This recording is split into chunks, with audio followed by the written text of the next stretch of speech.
தமிழகத்தில் வசதி வாய்ப்புள்ளோருக்கு உயர்தரமான கல்வியும் ஏழை எளியோருக்கு தரமற்ற கல்வியும் தான் தலைவிதி என நிர்ணயிக்கப்பட்டுள்ளது. கல்வியில் சமத்துவம் என்பது வெறும் வார்த்தையாக மட்டும் உள்ளது. தற்போதைய தேவை கல்விக் கொள்கையில் ஒரு புரட்சி. சமமான கல்வியை அனைத்து தரப்பு மாணவர்களுக்கும் பெற்றுத் தருவதே நாங்கள் இன்று ஏற்கும் தலைமை சபதமாகும். வாருங்கள், முடித்து காண்பிப்போம். சமக்கல்வி எங்கள் உரிமை, சமக்கல்வி எங்கள் உரிமை, சமக்கல்வி எங்கள் உரிமை, உரிமை உரிமை.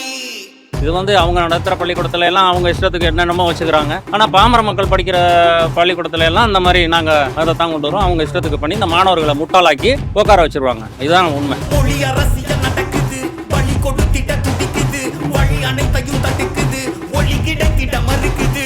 முதல் மொழி தாய்மொழி தமிழா இருக்கட்டும், இரண்டாவது மொழி ஆங்கிலமா இருக்கட்டும், மூன்றாவது மொழி கட்டாய ஹிந்தியாக இருக்கக்கூடாது. மலையாளம் கத்துக்குங்க, தெலுங்கு கத்துக்குங்க, கன்னடம் கத்துக்குங்க, எந்த மொழி பிடிக்குதோ இந்திய மொழிகள்ல உங்களுக்கு பிடிச்ச ஏதோ ஒரு மொழியை கத்துக்குங்க.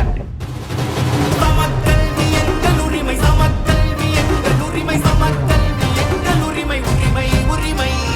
சமக்கல்வி எங்கள் உரிமை, சமக்கல்வி எங்கள் உரிமை, சமக்கல்வி எங்கள் உரிமை, உரிமை உரிமை.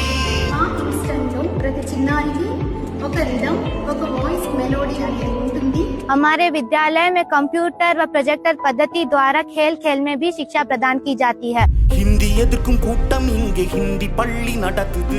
அவர்கள் பெற்ற பிள்ளை அங்கே பல மொழிகளை படிக்குது. அரசு பள்ளி பிள்ளை எல்லாம் அழுது புழம்பி தவிக்குது. அனைவரும் சம கல்வி கேட்டால் கருப்பு கொடியை பிடிக்குது. என்னடா உங்க சட்டம் திட்டம், படிக்கத்தான் போடுற நீயும் வட்டம், ஒப்பிங்க மட்டும்தான் கைய கட்டும், நாங்க உச்சத்தை தொடும் வர அடங்க மாட்டோம். சமக்கல்வி எங்கள் உரிமை, சமக்கல்வி எங்கள் உரிமை, சமக்கல்வி எங்கள் உரிமை, உரிமை உரிமை. சமக்கல்வி எங்கள் உரிமை, சமக்கல்வி எங்கள் உரிமை, சமக்கல்வி எங்கள் உரிமை, உரிமை உரிமை.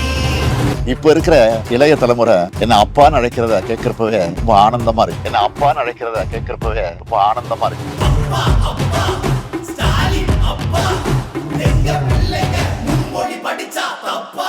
My son is also a citizen of Singapore. பையன் யூகே போயிருக்கான், படிக்கிறதுக்காக போயிருக்கான். 7ஆம் வகுப்பு வரும்பொழுது அவர் என்ன சொன்னாருன்னா, அவர் யூனிக் லாங்குவேஜ் நான் ட்ரை பண்ணி பார்க்கட்டுமா, சரி ட்ரை பண்ணி பாருன்னு சொல்லும்போது பிரெஞ்சு தான் உங்க லாங்குவேஜா? தமிழ் கிடையாது. நான் தமிழ் எடுக்கல. வெளியூரின் பிள்ளைகள் படிக்கும் மும்மொழி கல்வி எளியூரின் பிள்ளைகள் படிக்க கூடாதா? உங்க வீட்டு பிள்ளைகள் மும்மொழியினை படிக்க எங்க வீட்டு பிள்ளைகள் படிக்க கூடாதா? பொருளாதார ஏற்ற இறக்கும் புதிய கல்வி கொள்கை நொறுக்கும் வாழ்வில் பல பாதை பிறக்கும் வரலாறு உன் பெயரை பதிக்கும் புதிய கல்வி. இது புரட்சி கல்வி, மும்மொழி கல்வி, முன்னேற்ற கல்வி.